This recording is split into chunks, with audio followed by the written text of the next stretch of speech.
In its history, China has for 1,000 years been an empire of relative prosperity and political stability. Throughout much of its history, the same official religion, the ritual of the imperial court, and the social relations in the villages and in the cities remained unchanged.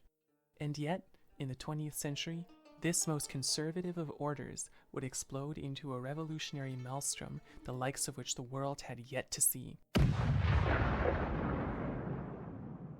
The revolutionary tide would not only smash old ideas and render them to the dustbin of history, but they would go beyond even the most advanced ideas practiced in the West. How is this possible? At first glance, history seems to present us with an enigma or a contradiction. If this is the case, however, it's only because history often moves in contradictory ways. In the case of China, its social explosion in the 20th century was directly caused by its centuries of stability. The more comfortably the Chinese aristocracy could rule throughout the centuries, the less it saw need to adapt and innovate. In a world which demands innovation, its stagnation accrued it a historical debt which with greater and greater urgency demanded repayment. And that first collection call for the regime came in the form of a British gunship. Yes, in the late 19th century, the European imperialist powers began to recognize China as a land that could easily be exploited. The Western powers wanted a way to open China into the world market, and it was just this which was accomplished during the Opium Wars, where the British Navy used military power to force the legalization of the sale of opium to China and force China to accept trade with the outside world. What followed was a series of humiliating policies which sparked a sense of national injustice among the Chinese people. In several offshore trade hubs, foreigner-only areas were established, barring Chinese people from parts of their own land.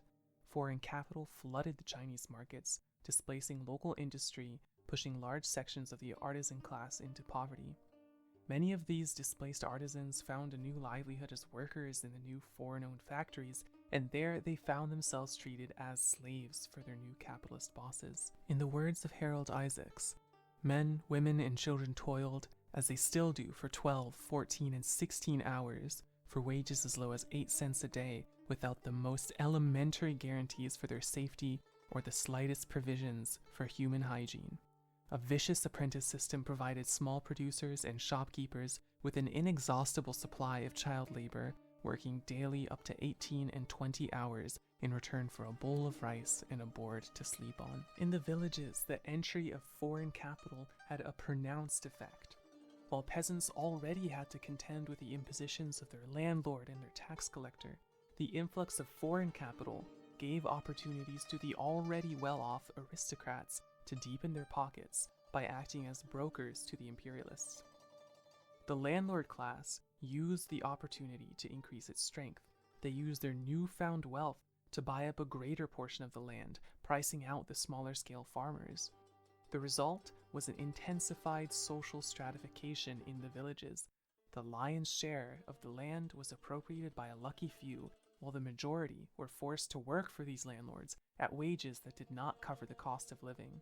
What followed was a life of perpetual indebtedness. This upheaval of traditional life built immense disdain towards the foreign powers, and towards the Qing government that failed to protect them from this outside threat. With the end of the First World War, hundreds of thousands of Chinese workers returned from abroad, having learned the way the French, English, and American workers struggled against their employers, and having seen firsthand the improved conditions of their foreign contemporaries, these returnees would not easily settle back into the yoke of the imperialists. Almost as soon as the Great War ended abroad, the class war began in China. Strikes rocked the country, ever increasing in scale. One strike by Hong Kong seamen shocked the country by wresting concessions from the British employers and forcing them to recognize the Union. This sent the message: the organized resistance of the working class could stand up to the foreigners even where the emperor could not. This all escalated until May Day of 1925, which became a day of protest. Delegates representing over 700,000 workers and peasants called the people into the streets of Guangzhou.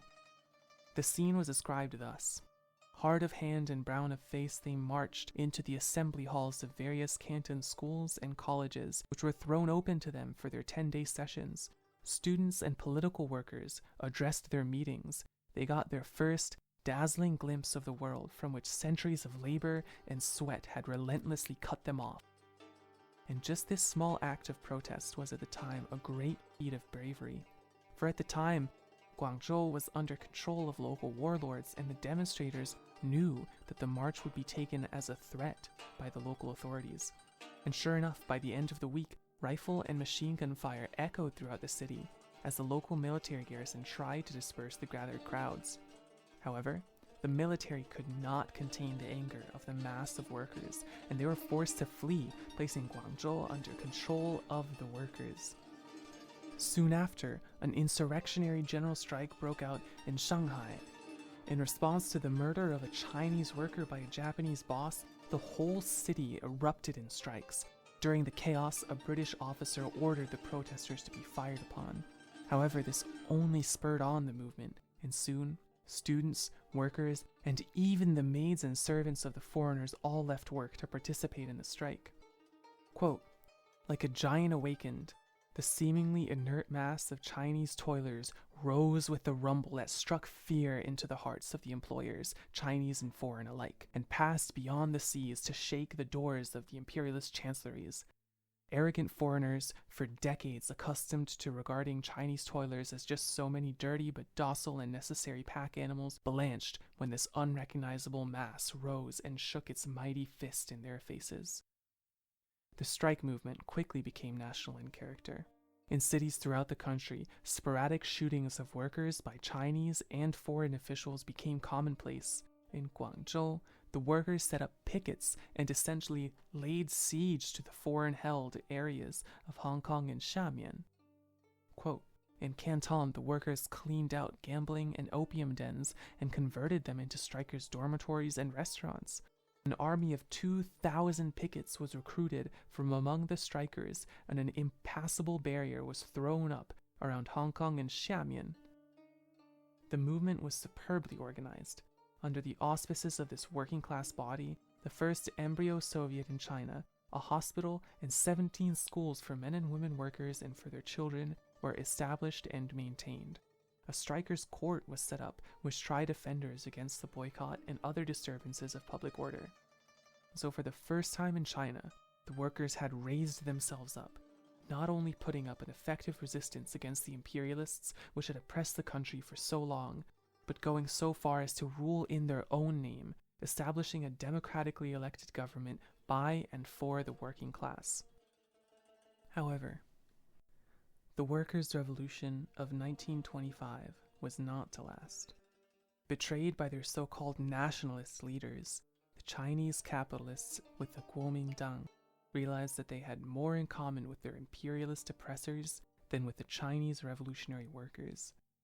The uprising in Guangzhou would eventually be crushed by the coup of Chiang Kai-shek, who consolidated his power over the strikers by arresting the revolutionaries in Guangzhou, and finally by the murder of over 12,000 revolutionary workers in Shanghai. Although the revolution was put down, the Chinese workers would never again allow themselves to be treated as they had been in the past. In the coming period of reaction, and in the renewed struggles of the Chinese workers, the memory of the Guangzhou uprising would permanently imprint itself on the course of events. With the restoration of capitalism in China today, the 1.4 billion Chinese workers face many of the same challenges faced by the workers of the time. It is my sincerest hope that this memory will inspire the workers of today to fight for a brighter tomorrow.